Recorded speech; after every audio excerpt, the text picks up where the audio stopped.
সরকারকে কতটুকু সহযোগিতা করেছেন যাতে ঐক্যটা ঠিক থাকে? আচ্ছা, আপনি যে প্রশ্ন তুলছেন সেটির সরকার এনসিপির প্রতি বায়াসড বা এটা দেখতে হবে অভিযোগটা কোন জায়গা থেকে আসতেছে, কোন দৃষ্টিভঙ্গি থেকে আসতেছে।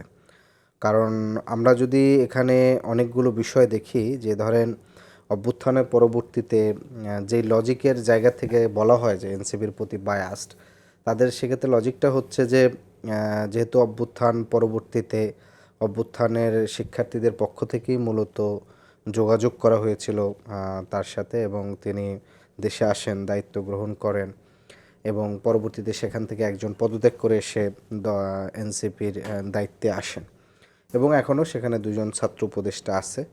তাহলে এইটা যদি লজিক হয় যে পূর্বের পরিচিত এবং একসাথে আন্দোলন করার সহকর্মী বা সেই জায়গার থেকে, তাহলে এখানের বিষয় যেটা হয় যে আপনার পুরো সরকার যে গঠনটা হয়েছে, এই গঠনের পূর্বে তো পুরো তালিকা বা হচ্ছে গঠন প্রক্রিয়ার সাথে যারা করেছে আপনার, সেখানে বিএনপির একটা অন্যতম গুরুত্বপূর্ণ ভূমিকা ছিল।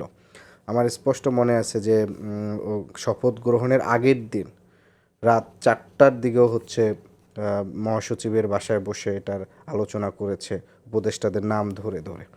তাহলে তাদের যে লজিকের জায়গাটা, মানে যেই দৃষ্টিকোণ থেকে সে বলতেছে যে গভর্নমেন্টের সাথে এনসিপির যে অ্যালাইনমেন্টটা, এইটার থেকে আমি মনে করি যে এটা আসলে কোনোভাবে ঠিক না।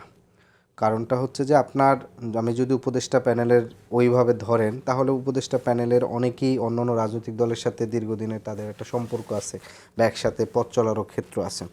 যেমন ধরেন আপনি ওয়াহিদুদ্দিন মাহমুদ স্যার, তার মির্জা ফখরুল স্যারের তাদের একটা দীর্ঘদিনের বন্ধুত্ব আছে এবং তার নাম সেও প্রস্তাব করেছিল স্পেশালি জায়গার থেকে।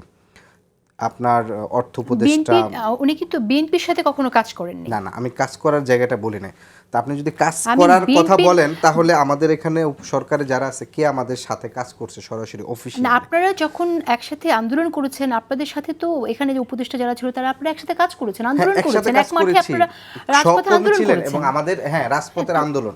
তাহলে বিএনপির সময় যখন সিদ্ধান্ত গ্রহণ হয়েছে, আপনার বাংলাদেশ ব্যাংকের গভর্নর হয়েছেন, বিএনপির প্রতি লয়াল বলেন কিংবা কাজের যোগ্যতা বলেন কিংবা হচ্ছে সিদ্ধান্তটা, সেটা তো অবশ্যই একটা পলিটিক্যাল সিদ্ধান্ত ছিল।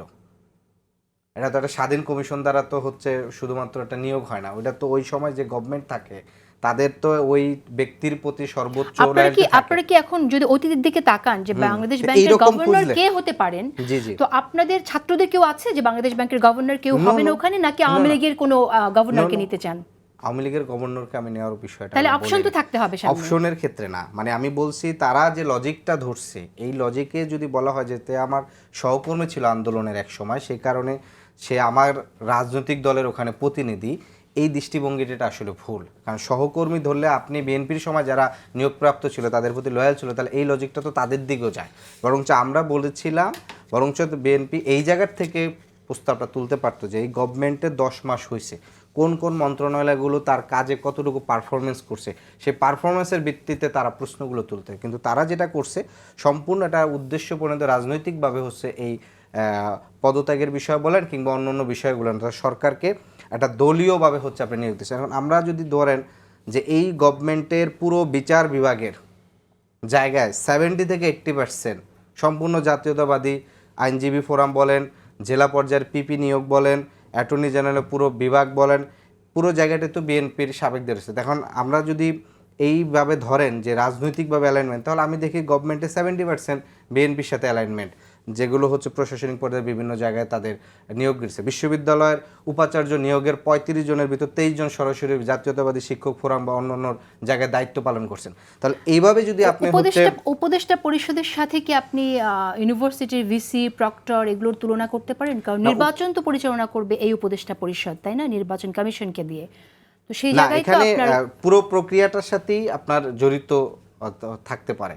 এখন উপদেষ্টা প্যানেলদের এখানে আমার কাছে যেটা হচ্ছে যে তারা যখন এই নিয়োগটা তারা পেয়েছে তখন তো তাদেরকে দল আকারে হয় না, এবং সেই জায়গার থেকেও আমাদের দল থেকে সুস্পষ্ট বক্তব্য বলা হয়েছে যে যদি তারা রাজনীতি করেন তাহলে পদত্যাগ করে আসবেন, বা নির্বাচন করতে চাইলেও তারা ওইখান থেকে পদত্যাগ করেই তাকে নির্বাচন করতে হবে।